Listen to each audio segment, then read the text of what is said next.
예수 그리스도를 믿고 구원을 받은 사람들에게 많은 것들이 요구됩니다. 그 가운데 기도는 결코 빼놓을 수 없는 가장 중요한 요소 중에 하나입니다. 왜 그런가 하면 가장 쉽게 성경을 보면 우리들에게 기도할 것을 명령하고 있는 것이 많이 있기 때문에 그렇습니다. 데살로니가전서 5장 17절에 쉬지 말고 기도하라. 마태복음 7장 7절에 구하라 그러면 주실 것이요, 찾으라 그러면 찾을 것이요 쭉 나오죠. 빌립보 4장 6절에도 아무것도 염려하지 말고 오직 모든 일에 기도와 간구로 너희 구할 것을 감사함으로 하나님께 아뢰라. 이렇게 여러 곳에서 기도를 명령을 하고 있는 것입니다. 뿐만 아니라 기도하지 않는 것이 죄라고 말씀하시기도 하죠. 사무엘상 12장 23절에 보면 나는 너희를 위하여 기도하기를 쉬는 죄를 여호와 앞에서 결코 범치 아니하겠다. 사무엘이 이스라엘 백성들을 향해서 그렇게 고백하지 않습니까? 그러나 그 무엇보다 기도는 하나님께서 우리에게 복을 주시려고 하는 통로가 되기 때문에 가장 중요한 요소 중에 하나인 것입니다.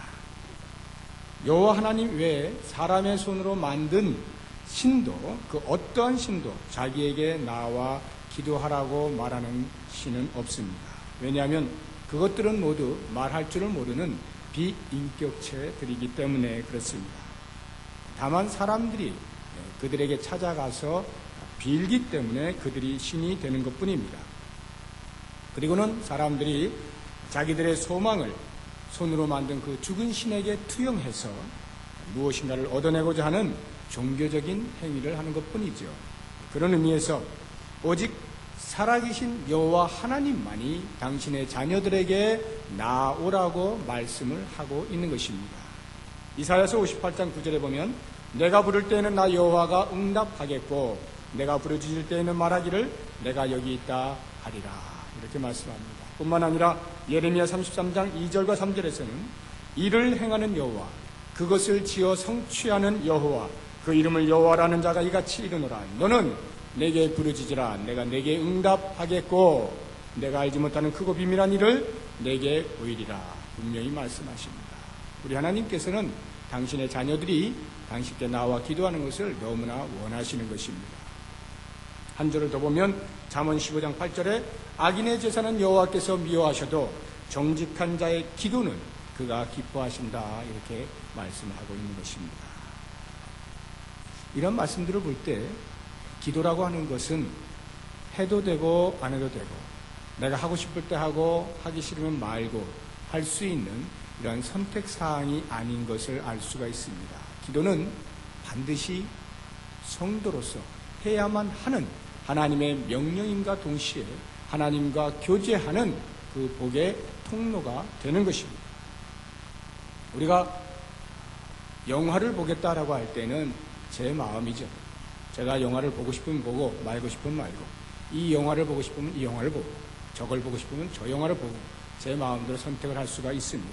그러나 숨을 쉰다라고 할 때는 제가 선택할 여지가 없죠. 필수가 되는 것입니다. 숨을 쉬는 것은 우리의 생활입니다.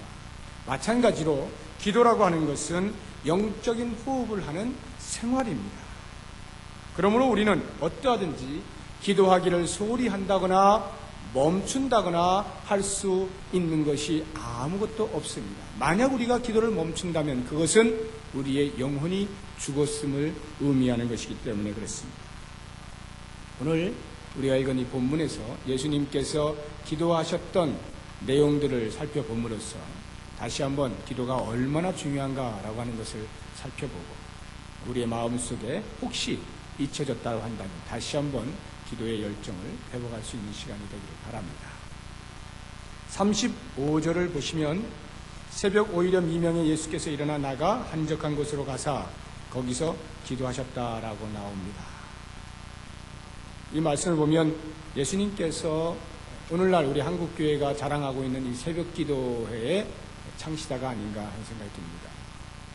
세계 어느 곳을 가도 새벽 기도회를 하는 데는 거의 찾아볼 수 없습니다. 만약 새벽 기도회를 한다라고 하면 거기는 분명히 한국 사람이 있는 거예요. 한국 사람 외에는 새벽에 일어나서 기도하는 예가 거의 찾아볼 수 없습니다. 아니면 한국 사람들이 물들여서 같이 기도하는 그러한 곳에나 새벽에 기도를 하는 것을 볼 수가 있습니다. 우리나라의 새벽에 기도하는 것이 처음으로 들어오게 된 것은 1907년에 평양 대붕운동이 일어나면서 길선주 목사님께서 나 같은 것이 어찌 새벽에 일어나 기도하지 않을 수 있는가 라고 하면서부터 시작이 된 그 새벽기도 운동이 오늘날 100여 년이 넘어가면서 이렇게 전국에 있는 교회들이 새벽에 기도를 하게 된 것입니다. 아무튼 이 구절을 보면 예수님께서도 새벽에 기도하셨다라고 하는 그 흔적을 우리가 찾아볼 수 있습니다. 물론 이 구절만 있는 게 아니라 다른 곳 여러 곳에도 많이 있습니다.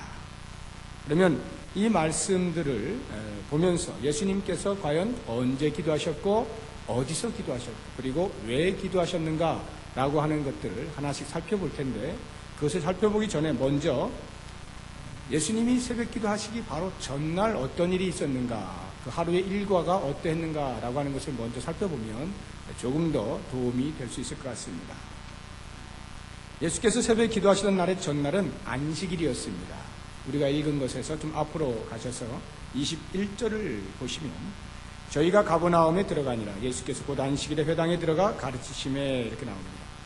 예수께서 갈릴리 북부 지방에 특별히 가버나움에서 오랫동안 사역을 하셨는데 그곳에 첫 안식일을 맞이해서 하신 일이 무엇인가 하면 거기에 있던 회당에 들어가서 율법을 가르치신 것입니다. 그런데 그 가르치신 내용이 얼마나 뛰어난지 서기관과 다르고 권세 있는 자의 가르침과 같다라고 표현하고 있습니다.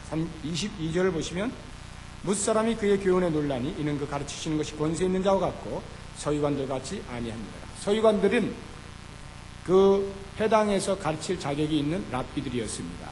오랫동안 그들의 가르침을 들어왔습니다. 그런데 이 허름한 젊은 청년이 가르치는 내용이 지금까지 자기들이 들어왔던 그 훌륭하고 멋지고 율법의 완벽한 능력을 가지고 있는, 해석의 능력을 가지고 있는 서기관들이 해왔던 것들보다 훨씬 더 뛰어난 가르침이었더라 하는 것이죠. 서기관들의 가르침은 장로의 유전과 같은 것들로서 사람에 의해서 만들어진 것들이 주 내용이었습니다. 그래서 그 가르침에는 생명력이 결핍이 되어 있습니다. 자신들의 지위를 유지하는 정도로서의 가르침뿐이었습니다. 그러니까 자연스럽게 권위주의가 앞서게 되고 억압하는 듯한 자세로 지시적으로 가르칠 수밖에 없었던 것입니다. 그에 반하여 예수께서 가르치신 내용은 전혀 외형적인 그 무엇을 위해서가 아니라 진리를 외치고 있는 것이었습니다. 무언가 형언할 수 없는 힘이 그 속에 담겨 있는 것을 느끼게 되었습니다. 듣는 자들의 마음속에는 생명을 불러일으키는 놀라운 가르침이었습니다. 오랫동안 갈급해왔던 문제들을 끄집어내는 것이었습니다. 그리고 거기에 삶의 의미를 부여하는 것이었습니다. 도저히 거부할 수 없는 놀라운 가르침을 행하셨던 것입니다. 그런데 이 권세 있는 가르침이 과연 정말로 어디서 왔느냐라고 하는 예수님의 권세를 증명해주는 사건이 바로 그 다음에 나옵니다. 23절에 보면 마침 이렇게 말씀을 시작하면서 앞에 권세 있는 자 예수를 설명하는 것이 정말이냐 아니냐를 증명하는 어떠한 사건이 등장할 것임을 우리에게 기대하게 만들어줍니다. 그리고는 어떤 사건이 나오냐면 귀신 들린 자가 먼저 예수님을 알아보는 사건이 나옵니다. 24절에 보면 나사렛 예수여 우리가 당신과 무슨 상관이 있나이까? 우리를 멸하러 왔나이까? 나는 당신 누구인 줄 아노니 하나님의 거룩한 자니이다. 예수님이 귀신에 의하여서 그 권세를 인정받고 있는 상태입니다. 귀신이 예수님을 하나님의 거룩한 자라고 하는 것을 아는 정도로 예수님의 가르침은 권세가 있었다라고 하는 것입니다. 그래서 예수님께서는 그 권세를 가지고 귀신 들린 자에게서 귀신을 쫓아내시고 멀쩡하게 살려주신 것입니다. 이렇게 예수님께서 안식일 날 회당에 들어가셔서 권세 있는 말씀을 가르치시고 또 그 권세를 직접 행하시고 이제 회당을 나오셔서 야고보와 요한을 데리고 시몬과 안드레의 집으로 들어가셨습니다. 시몬은 베드로를 말합니다. 베드로와 안드레가 형제죠. 그 형제 집에 들어갔는데 거기에 시몬의 베드로의 장모가 열병으로 누워 있었습니다. 그것을 보시고 예수님께서 그 장모의 손을 붙잡고 일으켜 세우시니 그 열병이 곧 떠나갔습니다. 그러니까 예수님께서는 안식일 날 이와 같은 가르침과 귀신 들린 자를 쫓아냄과 또 병든 자를 고쳐주는 일들을 하신 것입니다. 그리고 나서 32절을 보니까 이제 안식일이 다 맞춰지는 저물어 해가 저물해질 때에 모든 병자와 귀신 들린 자를 예수께 데려왔다. 많은 병자들, 많은 귀신들이 이미 예수의 소문을 듣고 예수님께로 몰려온 것입니다. 예수님께서는 그 몰려온 모든 환자들, 병자들, 귀신 들린 자들 일일이 하나씩 다 고쳐주셨습니다. 아마 저녁 내내 고쳐주셨겠죠. 34절을 보시면 예수께서 각색 병든 많은 사람을 고치시며 많은 귀신을 내어 쫓으시되 귀신이 자기를 알므로 말하는 것을 허락지 아니하시니라. 많은 사람들을 계속 다 고쳐주셨다라고 말씀을 하고 있는 것입니다. 하루 종일 사역하셨음을 우리에게 보여주고 있는 것입니다. 이러한 배경을 가지고 이제 35절의 말씀을 이해하면 좀 더 깊이 이해할 수가 있습니다. 이제 35절에 나오는 예수님의 기도 생활 가운데에서 먼저 예수님께서 기도하신 이유가 무엇인지부터 한번 살펴보겠습니다. 예수님께서 기도하신 이유는 자신의 사명에 집중하기 위해서였습니다. 예수께서는 복음을 전하는 것이 사명이었습니다. 이 사명을 위해서 병도 고쳐준 것이고 귀신도 쫓아낸 것입니다. 그러나 무리들은 예수님의 사명이 무엇인가에는 전혀 관심이 없고 예수님께서 행하신 그 기사와 이적들에만 정신이 팔려 있었습니다. 예수님 주변에는 언제나 병든 자들과 힘들린 자들이 가득했습니다. 그리고 그들을 어떻게 고쳐주는가 보자라고 하는 구경꾼들로 항상 인산인해를 이루고 있었습니다. 33절에 보시면 온 동네가 문 앞에 모였더라 이렇게 말하고 있는 걸 보아서 비록 이 말씀이 과장법이긴 합니다만 그만큼 많은 사람들이 예수님 주변에 모여 있었음을 강조하고 있는 것입니다. 이렇게 예수님 주변으로는 항상 예수님을 따라다니는 많은 사람들이 있었습니다. 특별히 요한복음 6장 15절에 보시면 예수님께서 보리떡 2개와 보리떡 5개와 물고기 2마리로 5,000명을 먹이시는 그 기적을 행하신 후에 많은 사람들이 이분이야말로 우리의 메시아다라고 해서 예수님을 임금 삼으려 했다라고 기록이 되어 있습니다. 이 정도가 되면 예수께서 당신의 사명을 잠시 놓고 궤도 수정을 할 만도 하다라는 생각이 듭니다. 예수님께서도 인성을 가지신 분이기 때문에 자기를 높여주는 사람들 앞에서 우쭐댈 수가 있었던 것입니다. 이와 같은 충동적인 추종에 자신의 사명을 망각하거나 수정할 수도 있는 가능성이 있음을 아시는 예수님께서 그것을 막기 위하여 새벽에 일찍이 일어나 하나님께 기도를 했던 것입니다. 자신의 사명이 아닌 다른 것으로의 변질을 막기 위해서였습니다. 그래서 제자들이 새벽에 기도하시는 예수님을 찾아가서 많은 사람들이 지금 당신을 찾고 있습니다. 이렇게 고할 때에 예수님께서는 엉뚱한 대답을 하시죠. 38절에 이르시되 우리가 다른 가까운 마을들로 가자. 거기서도 전도하리니 내가 이를 위하여 왔노라 하시고 예수님께서는 자기를 찾으시는 사람들에게 관심이 없었습니다. 그들이 왜 찾는지를 알기 때문입니다. 예수께서는 오직 당신의 사명에 집중했던 것을 볼 수가 있습니다. 다른 마을들로 가자. 거기서도 전도하리니 내가 이를 위하여 왔노라.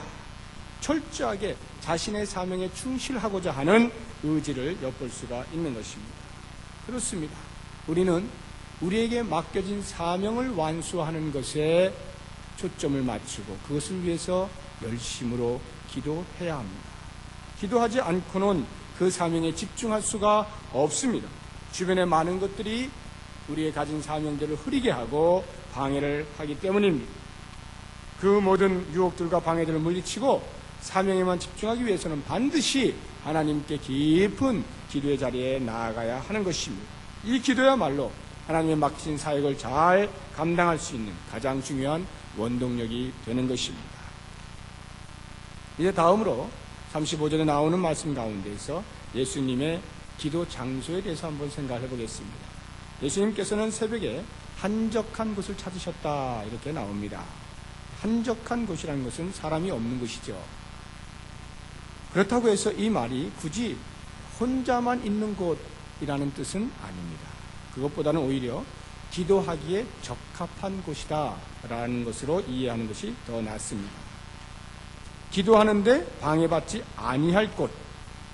36절을 보시면 시몬을 비롯한 다른 제자들이 예수님이 기도하시는 곳, 그 한적한 곳까지 따라가서 방해하는 것을 볼 수가 있습니다. 이것은 거꾸로 이야기하면 굳이 예수님께서 기도하시기 위해 한적한 곳을 찾으셔야만 했던 이유를 알게 해주는 것입니다. 이렇게 하나님 앞에 깊은 기도를 하고자 할 때에도 주변에서 너무나 많은 사람들이 또는 환경들이 기도하지 못하도록 방해를 한다라고 하는 것입니다.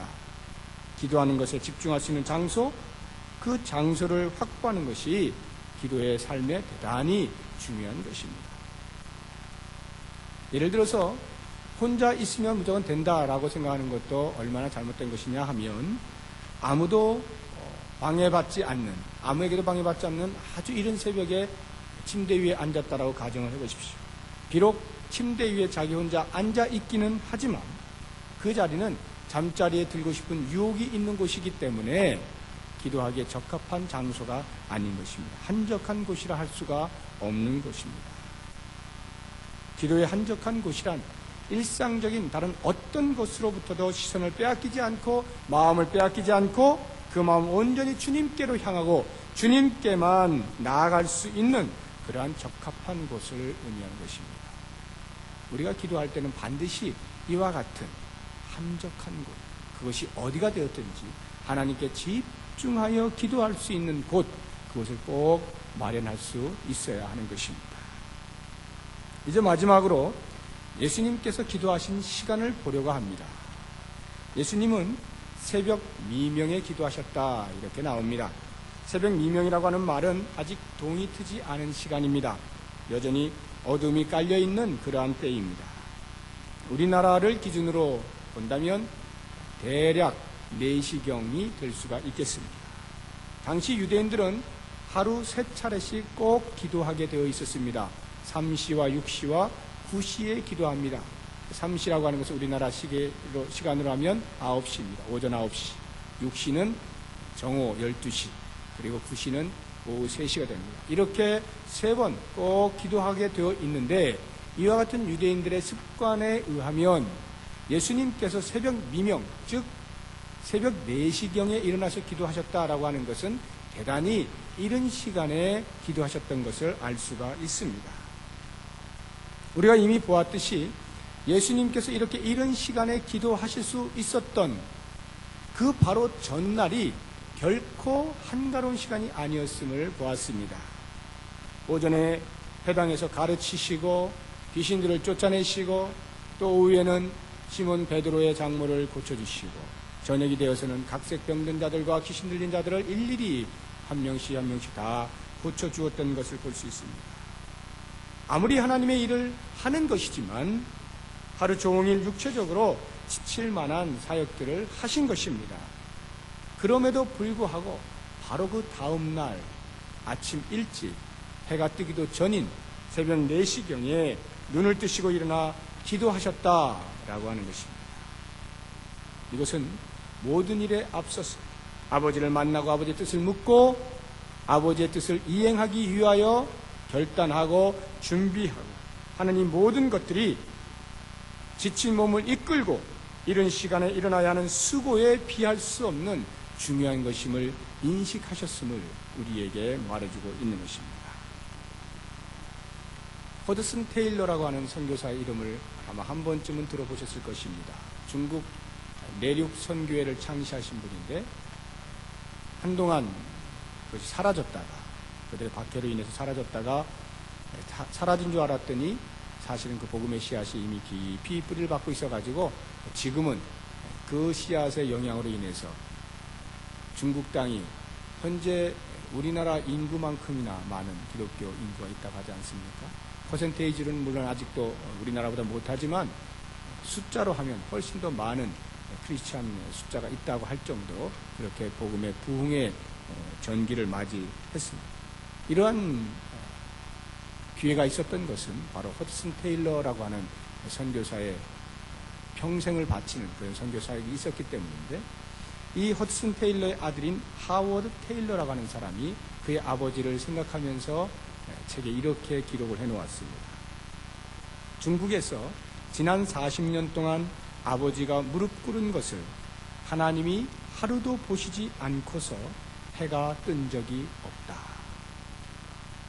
이 아들의 말에 의하면 아들의 눈에 언제나 기도하는 아버지, 새벽마다 일어나서 기도하는 아버지, 그렇게 기도하는 것을 보시고서야 하나님이 해를 띄워주셨다 할 정도로 중국을 위해서, 자신의 사명을 위해서 늘 기도했던 것을 우리에게 상기시켜주고 있는 것입니다. 제가 이렇게 말씀을 드리는 것은 새벽이라고 하는 특수한 시간을 율법화하려고 하는 것은 결코 아닙니다. 꼭 새벽에만 기도해야 되는 것이 결코 아닙니다. 언제든지 기도할 수 있습니다. 낮에도 기도할 수 있고 저녁에도 기도할 수 있습니다. 내가 시간을 낼 수 있는 그 시간이 곧 나의 기도 시간이 되는 것입니다. 그럼에도 불구하고 저는 이 시간에 여러분들에게 새벽 기도회가 얼마나 중요한가 하는 것을 강조하려고 합니다. 실제로 이 새벽 시간이라고 하는 것은 하루의 첫 시간을 하나님 아버지와 교제하며 시작한다는 데 가장 큰 의미를 둘 수가 있습니다. 그리고 일어나기 힘든 새벽을 구태여 일어나서 기도의 자리에 나옴으로써 하나님의 교제의 중요성과 하루하루 베푸신 하나님의 은혜가 얼마나 큰가, 그리고 그 은혜로만 우리는 살아가는 인생임을 확인하는 것, 이것이 얼마나 가치 있는 일이냐라고 하는 것입니다. 이스라엘 백성들이 광야에서 40년 동안 생활하면서 만나를 먹고 살았던 것은 우리의 기도 생활에 큰 도전을 주게 됩니다. 만나라고 하는 것은 밤에 이슬이 올 때 같이 내려서 새벽에 이슬이 마르면 광야 지면에 작고 둥글며 서리같이 세미한 것이 남게 됩니다. 그것을 가리켜서 만나라고 하는데, 이스라엘 백성들은 광야 생활을 하면서 이 만나를 매일 먹으면서 살도록 되어 있었던 것입니다. 그러면 이 이스라엘 백성들이 만나를 언제 거두었는가, 들에 쫙 널려있는 그 만나를 언제 거뒀는가 하면 새벽에 거둔 것입니다. 그들에게 있어서 새벽이라고 하는 시간은 결코 용이한 시간이 아닙니다. 유목민들이었기 때문에, 광야 생활이고 특히나 광야 생활이었기 때문에 언제나 이동을 하는 것이었죠. 집을 지어놓고 거기서 늘 계속 사는 것이 아니었단 말입니다. 그러니까 텐트를 치고 이렇게 늘 이동하면서 사는 아주 고달픈 삶이었습니다. 그렇다고 한다면 하루 종일 움직이거나 이동하거나, 또는 하루 종일 양을 치거나, 또는 하루 종일 먹고 사는 일들을 해나가는, 또는 적으로부터의 공격으로부터 막는다거나 하는 이 모든 일들을 하는 데 있어서 참 많은 고달픈 일들이 있었을 것입니다. 그렇게 하루 종일 몸이 시달리고 나면 저녁이 되어서 텐트 안에 들어와 잠을 잘 때면 좀 푹 자고 싶은 것이 사실일 것입니다. 그런데 이상하게도 하나님께서는 그 만나를 꼭 새벽에 거두도록 하신 것입니다. 그래서 그들은 그 피곤한 육체를 이끌고서라도 새벽에 일어나 만나를 거두어야만 했습니다. 만약 귀찮아서 잠을 더 자야겠다 라고 해서 일어나지 않으면 그날 먹을 양식이 없는 것입니다. 이렇게 하나님께서 새벽마다 만나를 거두도록 하셨습니다. 그리고 그 만나를 거두는 양도 하루에 한 끼만을, 하루에 하루치만을, 그러니까 매 새벽마다 하루치의 만나만을 거둘 수 있도록 그렇게 하신 것입니다. 만약에 일주일치를 한꺼번에 주신다면 일주일 가운데 하루만 좀 일찍 일어나서 수고해서 만나를 거둬놓고 일주일 나누어 먹으면 되겠죠. 그럼 좀 덜 불편하고 덜 고달플 것입니다. 그런데 안식일 전날, 안식일을 위하여 이틀치를 주는 것을 제외하고는 모든 날들에 매 새벽마다 하루치의 양만 딱딱 주시는 것입니다. 만약에 욕심을 부려서 이틀치를 거두었다 할지라도 하루치를 먹고 나서 그 남은 하루치는 반드시 썩게 되어 있습니다. 그래서 못 먹도록 그렇게 해놓으신 것입니다. 왜 하나님께서 이와 같이 매일같이 새벽에 일어나 만나를 거두도록 하셨는가라고 할 때, 이것은 매일매일 하나님의 도우시는 손길을 기억하라고 주시는 의미인 것입니다. 하나님께서 매일같이 베푸시는 은혜가 얼마나 큰지, 또는 하나님께서 매일같이 은혜를 베풀지 아니하면 너희는 살 수 없는 존재들이라고 하는 것을 알게 하시기 위하여 매일 새벽, 그 고달픈 새벽 시간에 깨워서 들에 나가 거두게 만드신 것입니다. 그렇게 볼 때 우리들의 삶에 있어서 왕년에 내가 이러이러한 신앙의 삶을 살았다라고 말하는 것은 그다지 별 효과가 없습니다. 별 영향가가 없단 말입니다. 지금 오늘 내가 어떻게 하나님의 은혜를 받으며 살고 있는가, 이것이 나의 간증거리가 되어야 합니다. 하나님께서 지금 나를 어떻게 보호하고 계시는가, 나는 어떻게 하나님의 은혜를 받으면서 지금 지내고 있는가, 이것을 말할 수 있을 때 그 사람이 은혜가 충만한 것입니다. 하나님께서는 매일의 삶 속에서 하나님의 은혜와 하나님의 베푸시는 자비를 체험하시기를 원하시는 것입니다. 매 새벽마다 이스라엘 백성들을 통하여 그 만나를 거두는 순간에 비록 육체는 피곤하고 눈도 떠지지 않는 그런 힘든 상태로 들에 나갔다 할지라도 만나를 거두는 순간에 하늘을 바라보면서 하나님의 베푸시는 은혜 앞에 감사하고 감격하고 기뻐하도록 하신 것입니다. 다시 말하면 새벽마다 하나님의 영광을 보게 하신 것입니다. 우리는 새벽을 깨울 때 단순히 우리의 육체가 피곤한 것만이 아니라 그 피곤함을 극복할 때 하나님의 영광을 보며 하루하루를 사는 삶을 살게 되는 것입니다. 내일 일에 대한 걱정을 하지 않는 인생, 오늘 하루로 족한 인생, 내가 새벽에 하나님을 만났을 때 그 만남으로 말미암아 오늘 하루가 충분히 족한 그러한 인생임을 우리로 알게 하시는 것입니다. 새벽마다 하나님을 새롭게 인식하도록 만들어 놓는 것이 우리가 새벽을 깨우는 이유인 것입니다. 요즘 현대로 올수록 너무나 삶이 바빠졌습니다.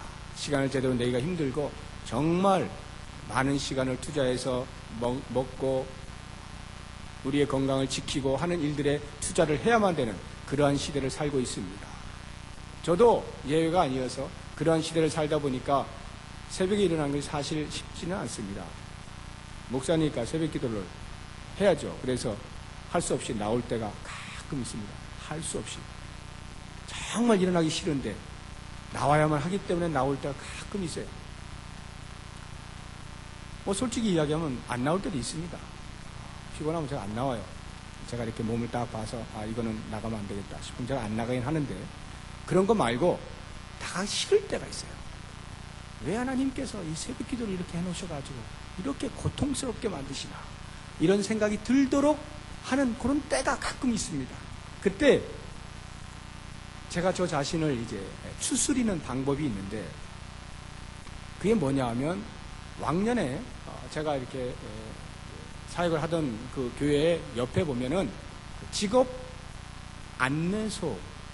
안내소가 있었어요. 새벽에 이렇게 제가 나오면은, 새벽 기도를 나오면은 항상 거기는 불이 환하게 켜져 있었습니다. 그 무슨 말이냐면, 일용직을 하시는 분들이 그 새벽 시간에 자기 일거리를 따기 위하여서 그 새벽에 그 직업 안내소 거기에 와 있는 것입니다. 그래서 전화가 오면 바로바로 출발하기 위해서 대기를 딱 하고 있는 거예요.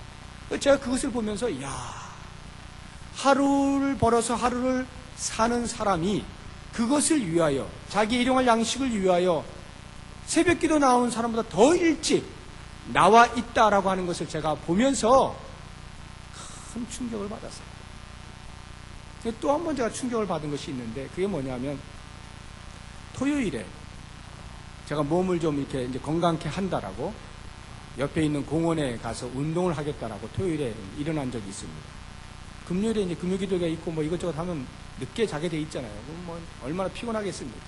녹초가 돼서 이렇게 자지만 그래도 몸을 좀 보호해보겠다고 토요일 새벽을 막 이를 악물고 알람 2-3개 막 켜놓고 해서 일어나는 겁니다. 그래서 눈을 비비면서 싸워서 이겨서 이제 나간다 했을 때 제가 길을 나가는 순간에 그냥 모든 잠이 확 깨버리는 거예요. 길거리에 웬 사람이 그렇게 많고 공원에 웬 사람이 그렇게 많아요. 공원이 보통 큰 공원이 아니거든요. 엄청나게 큰 공원인데 거기에 빡빡하게 있어요.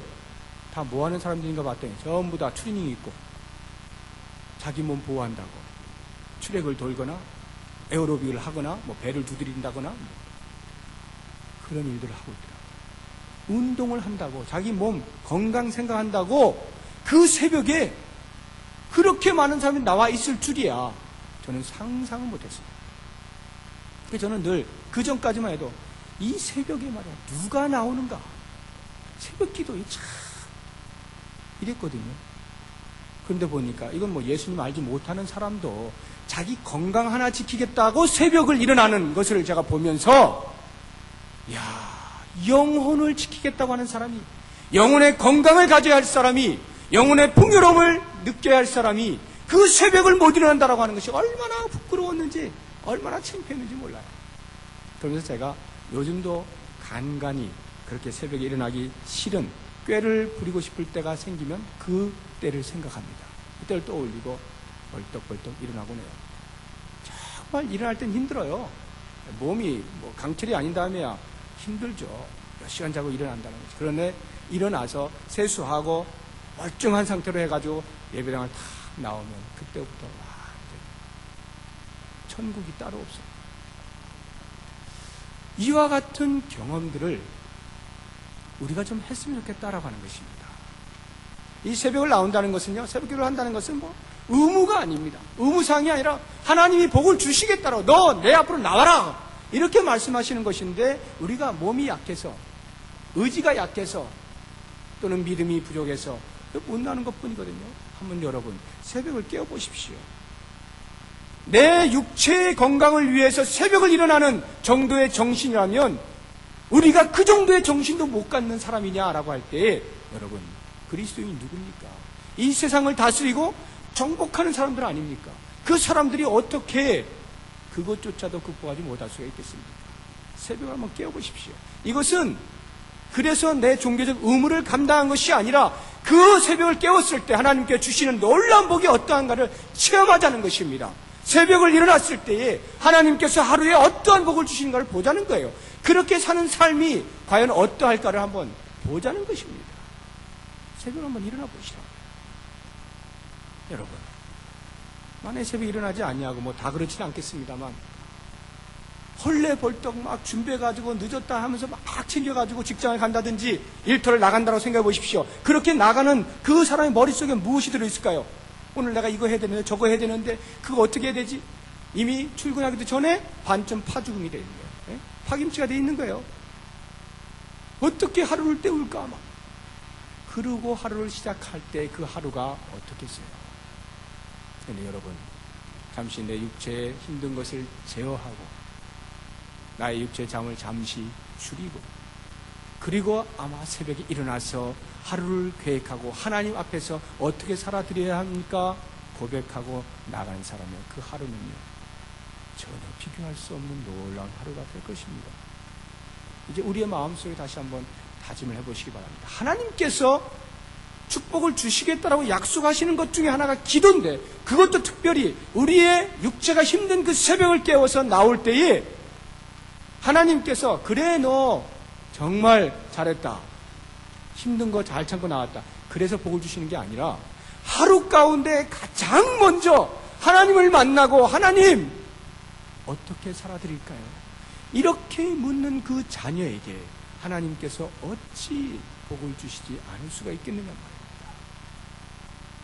우리의 삶 가운데 참으로 새벽을 기중히 여기고 한번 깨워보십시오.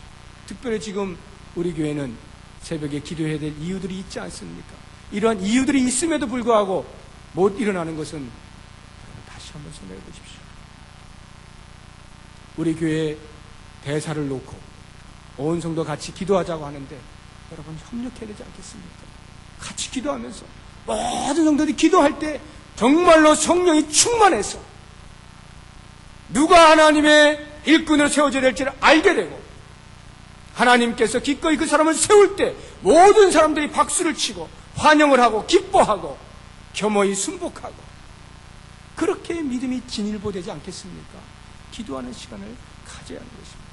내가 새벽에 일어나면 나는 나머지 하루 온종일 망쳐, 이렇게 말씀하시는 분들 계시죠? 아마 망치는 게 틀림없을 거예요. 새벽에 일어나시면 망칩니다. 그 사람은 하루만 일어나신 분이에요. 하루, 이틀, 일주일 계속 해보십시오. 몸이 체질이 바뀌어요. 생체 리듬이 바뀌기 시작하면서 드디어 극복을 하기 시작합니다. 처음은 당연히 힘듭니다. 안 하는 거 하는데 쉬운 사람이 어디 있습니까? 그런데 한번 극복하시고 일주일이고 한 달이고 해보십시오.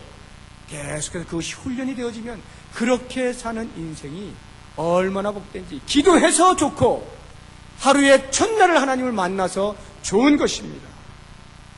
그래서 하나님께서 그래 인생아 이렇게 나의 은혜를 체험하고 살아라 주실 때 그걸 받아 누리시고 기쁨으로 그렇게 생활하는 것이 얼마나 복되냐 말입니다. 우리 예수님의 기도 생활을 보시면서 여러 가지를 함께 생각해 보았습니다. 모쪼록 하나님과 교제하는 것이 그 무엇보다 가장 중요한 것임을 꼭 기억하시고 하나님과 깊은 교제 시간을 가질 수 있는 시간, 장소를 꼭 따로 마련을 하시기 바랍니다. 그리고 나에게 맡겨진 사명을 완수하기 위해서 계속 꾸준하게 기도해 보시기 바랍니다. 그렇게 되면 예수님처럼 우리는 이제 기도하는 것이 습관을 조차 기도하게 됩니다. 기도에 습관이 생긴다는 것이, 다시 말하면 기도가 생활이 되기 시작한다는 말입니다. 그렇게 될 때 그때로부터 비로소 나의 기도함을 통해서 하나님께서는 이 광야 같은 생활 속에서 놀라운 하나님의 은혜를 체험하면서 승리하는 삶을 살게 하실 줄로 믿습니다. 기도하겠습니다.